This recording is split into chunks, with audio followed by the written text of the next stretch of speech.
Hello YouTube! So today we'll be looking at the third episode of Night Vision. This one is the more fondly remembered and more highly praised episode of the series. So yeah, we're gonna see if it's actually worthy of that or, well, if it's just crap. So before we actually get into that though, I want to bring up the host again because I don't know, I like wasting time with talking about the host of this show because reasons. So, yeah, he's pretty much the same as he was in the last episode, except for in this one, he's got like 10 extra seconds to his parts, so that's nice for him, I guess. So now he gets like 20 seconds per story. Wow, he's really going places.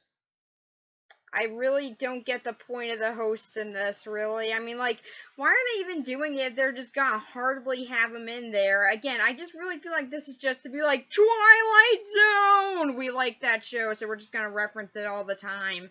So, yeah, with that, let's actually get into the first story for this one. And one thing I'm going to do that's gonna be a little bit different is I will not be going into the twist. Why? Because it's actually really good.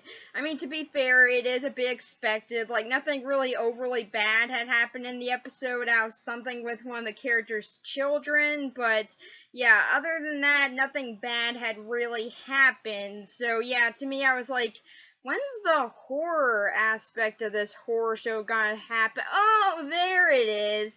And yeah, that was kind of how it went. Still, I do really like the twist for this story, and I think that's best unspoiled. So I'm gonna try my best to not spoil it there. I don't know how good I'll be at that, but I'll try, and that's what's really important here. So yeah, for the first story, it stars and is directed by Bill Pullman. So, yeah, that's why Casper's over here. He does a decent job acting and directing-wise here, but much like with Keith Gordon, he doesn't really have that much of a style to his shots, and yeah, that sort of makes them all look kind of generic. Still, though, I think that he does a good job with what he has to work with here, which is actually a very solid plot.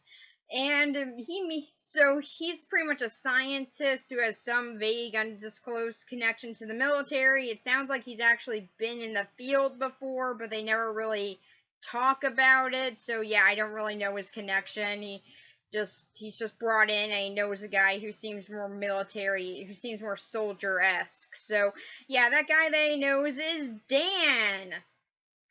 And his actor has played Martian Manhunter in a lot of different things, and John Parker in The Adventures of Buckaroo Banzai. So if you haven't noticed yet, this whole episode sort of has a lot of stars in it. We'll be getting into more of them in a second story, but for now, those are the two big ones in this one. And yeah, I honestly think that's pretty cool. They were able to get some pretty decent names in this. It definitely does add a little bit more to the performances, knowing that they have some pretty good experience under their belts. Dan is a pretty likable character. Now, yeah, I mean, we don't really get to know much about him, but I think his performance carries a lot for him, and yeah, overall, he's pretty likable enough, and you can see that he's a really good friend to Ben. So yeah, Ben is brought in to check out this mysterious prairie house that's in sort of a cube shape that just appeared out of nowhere. They don't know what it is. It has some barrier around it, so they don't even know how to interact with it. All that they can do is watch the people inside of it, and Ben develops a bit of an obsession with the woman in it. And eventually he finds out the barrier actually opens up a little bit for at least 15 seconds. So yeah, he actually finds out they could go in there and meet her. And that's all I'm gonna say. Now, yeah, I get that the story from what I've said there is pretty predictable, but trust me, the twist with story is pretty good. And like I said, I don't want to spoil it. It really is a strong twist. It really is actually just a very good story overall. However, if I will be getting a little bit onto the twist here, because I do want to acknowledge this, yeah, the monsters in this episode, there are like 5 of them, and their big plan here is just to attack people, and just eat them. But here's the thing, where they actually are able to enter our world, has a lot of military personnel with guns. I'm just saying, you know, there are a lot of guns. There are like 5 of them, and like 30 military guys here. Yeah, I'm sorry. This is not that scary of an ending as what they were going for, but still though, I do think that it actually is still a very good twist, and I do really love the way that it's executed. The build up to it is great, and you even spend most of the episode just sort of thinking that there might not even be a downer twist to this, and so when it does actually arrive, it really hits you, and it really is good. I can see why this is one of the more fondly remembered stories from the series, because it really is strong. But that said, though, some of the characters, there's not that much to. Like, General Briggs, he's a military-obsessed guy, and, yeah, that's sort of all that he is. He just sort of felt a little bit out of place, and to me, that character just didn't really match this story. He was a little bit too cliche. I mean, to be fair, he's a bit more subtle than some other versions of that cliche, but still, I really do feel like they maybe needed a little bit more characterization to him in order to actually make him fit. And given that he's one of the few main characters in this story, yeah, that's sort of just a problem to him there. Oh, and also one other thing that I want to bring up. The Prairie Boy is that red-haired guy from Austin Alley. I don't know why I needed to bring that up, but there you go. Yeah, it's kind of funny seeing him in this. Like, I used to watch that show when I was younger, and yeah, seeing him do what he does in this episode is pretty surprising, honestly. But yeah, still though, despite this episode's few flaws, like Ben's past isn't really explored all that much. Dan is good mostly through his performance, not his actual characterization, which is left pretty vague, and he's just sort of likable. And some other characters just not really being all that pointful and just sort of being a bit cliche. And just overall, and also the Prairie People, well, we just sort of learn assumed things about them. We don't actually learn about them until the very end, and yeah. So, yeah, really though, it is still a great story with a really good twist at the end that has a very good time building up to that and is still very interesting all throughout. It's based off of an actual story that's gotten quite a bit of praise, and from what I've heard, that one has a bit more of a downer ending, even more so than the one that this episode presents, but still though, I am interested in both of those versions. And this is definitely a very good and pretty somber story. I really do like the way that it's executed, and this is pretty much the very first and probably going to be the last story on this show that I can really say this about, but this kind of felt like a Twilight Zone story to me. I mean, okay, yeah, it's not as good as it, and some of the stuff is kind of obvious, but still, I feel like with a little bit of rewriting here and there, it could have been a really strong episode that could have very well and very easily fit into the Twilight Zone. It really was a good story, and it reminded me a lot of some of the stories in that show, especially with there being a military sort of theme, which is something that Rod Serling loved to do because, well, he was actually in the military and stuff like that. So, yeah, to me, that was just sort of another thing that sort of subtly made it feel more Twilight Zone-y. That and the overall story does very much help with getting that feel across. The show actually did finally manage to do something that I think that I was trying to do this whole time, and I'm very glad about it. So, for the second story, we gotta be pretty quiet. Why? Because it's quiet, please. So for this story, it's about some guy named Gerald, who was played by Dr. Lawrence Gordon from Saw. Oh, and also like the guy in Princess Bride and Robin Hood Men in Tights, but who cares about that? I know him from Saw! I know him from the much more superior movies! Yeah, okay, but this one I will actually be getting to the twist on, so yeah, if you don't want to know it, too bad, I'm gonna talk about it anyway, and you can just click out of this, so yeah.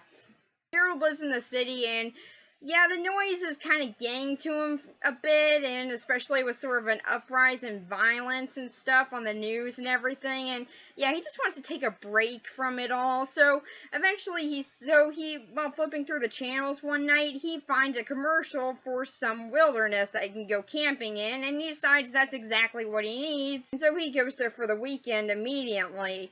At first, it's a very relaxing time, but eventually another guy puts up a tent right next to him, and that guy's pretty noisy. This character is literally called Camper Ben. Yeah, they do call him Ben, but for some odd reason, the creds decide to credit him as Camper Ben. I don't get why they needed to include the camper part. What's the point of that? I mean, name's just Ben. Gerald's a camper too, but they're not including the fact that he's a camper in his description. I don't get this. But still, though, I will be calling him Camper Ben for the remainder of this vlog because I find it funny that they actually decided to call him that.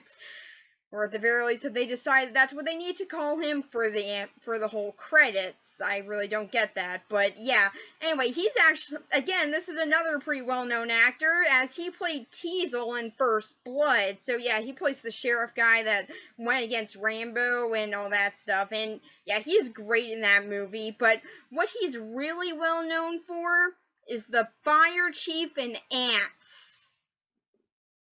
Yep. Everyone remembers him from that. Is it weird that I've actually seen Ants? And that I actually remember who that character was? Yeah, that's weird. I really shouldn't know what that movie is and have actually seen it, but yeah, anyway, so yeah, Gerald gets a bit annoyed that Camper Ben keeps on making noise, has a loud dog, is playing his radio kind of loud, and is trying to be helpful and teaching him how to fish better. So yeah, he's doing horrible things like that. So Gerald's gotta put a stop to it, and he decides to just move to the other side of the woods. Well, this was a very peaceful solution, but then so does Camper Ben, the bastard. Why exactly he decided to move? I don't know, honestly. There's no reason for him to move here. Unless if he was actually trying to annoy Gerald, which he claims constantly that he wasn't. So, yeah, honestly, I was on Camper Ben's side before this, but then when he just decides to follow him around like that and just continue his odd obsession with grizzly bears, then, yeah, I just sort of was siding more towards Gerald at the very least. And then Camper Ben's dog dies. Or was he murdered? These are the questions. So yeah, and then we find out that, and so yeah, Camper Ben thinks that a grizzly bear did to him, so he starts his hunt, which really annoys Gerald, so he finally decides to just give in and tell him the truth, that he's actually some serial killer that, decided to take a little bit of a break from it, because, I mean, it was getting really annoying with all the noise in the city, kind of driving him crazy, and those sounds continuing to be voices in his head, and yeah, it's regular stuff. Now, where most people would say that that's crazy, I can at the very least relate to the voices in your head thing. They're so annoying. No, don't interrupt me. You do this all the time. Why? No, we're not having this conversation now. Why don't I just tell him? We have a problem of communication here. That's what we really need to work on solving. We're still filming. I'm gonna need a second. I got a little problem to sort out here.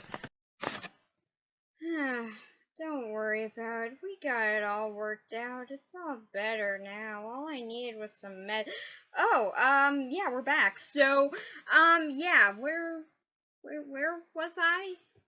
Oh yeah, so yeah, then he reveals that he's the psychotic weekend killer, as he's been called on the TV, because he only kills on the weekend because, I don't know, I guess he's just really busy during the week. And apparently no other killer specifically kills over the weekend. That's unique to Gerald for some reason. So yeah, he kills Camper Ben, cuts out his tongue like you do, and then he drives back to the city ready to resume his murderous spree, and yeah, you know, regular stuff. Yeah, this story's a bit predictable. And by predictable, I mean I found out what was going to happen, like, oh, I don't know, 2 minutes into the story when the news broadcasts were turned on. Seriously, if you cannot figure out that twist right then and there, then I don't know how to help you. Or when Camper Ben starts talking about the tongue cutting out thing. Like, if you can't figure that out, I'm sorry. Like, this was very obvious. So the twist isn't very subtle, but is at all effective, or at the very least well executed? Well, I actually gotta say, yeah. I think it's mostly in part to the actors' performances, and they really do a good job in this ending scene. For the most part, the characters on both ends have been a bit annoying. Like I said, I was kind of on Camper Ben's side until he decided to just follow Gerald around for some odd reason, which I still don't really get. And then after that, he was just sort of a bit annoying and rambling on about grizzly bears and how they've killed his dog, so he's gotta get revenge now or something. And Gerald was kind of stuck up and just being like, oh no, you're playing a radio. This is gonna ruin my whole day. I mean, I know I could just, like, you know, go somewhere, but it's ruining my day.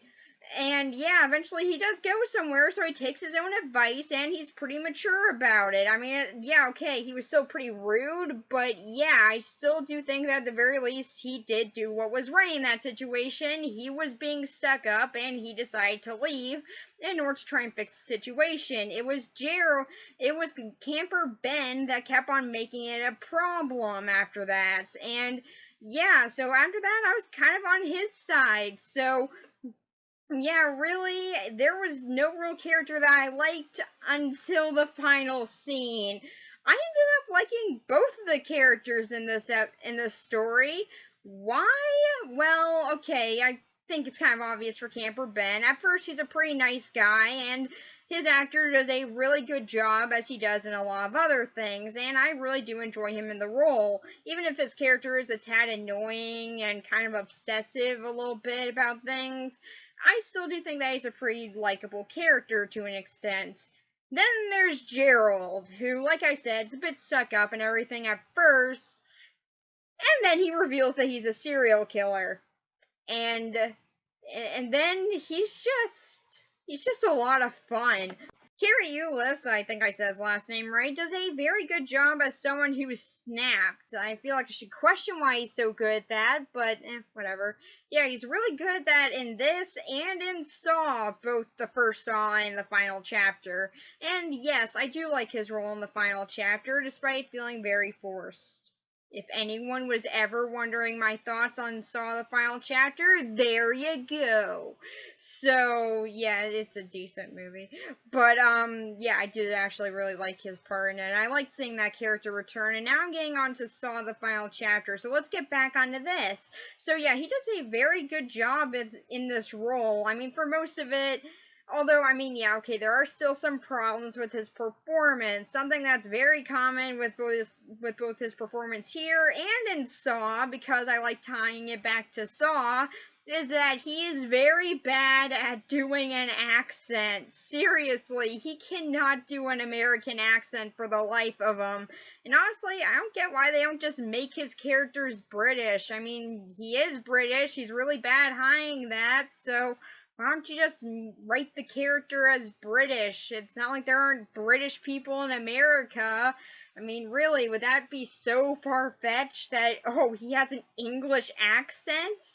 I mean, I don't know why that's so weird to a lot of people, or why they try to write him as American, or maybe he just really wants to try and get better at American accent. So, he's just like, no, can I do this? Really, I really want to try and get better at this.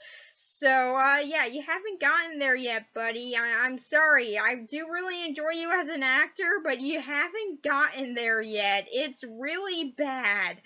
But yeah, unlike in Saw, though, here he sounds like he just really needs a glass of water or something. I mean, his throat sounds very scratchy.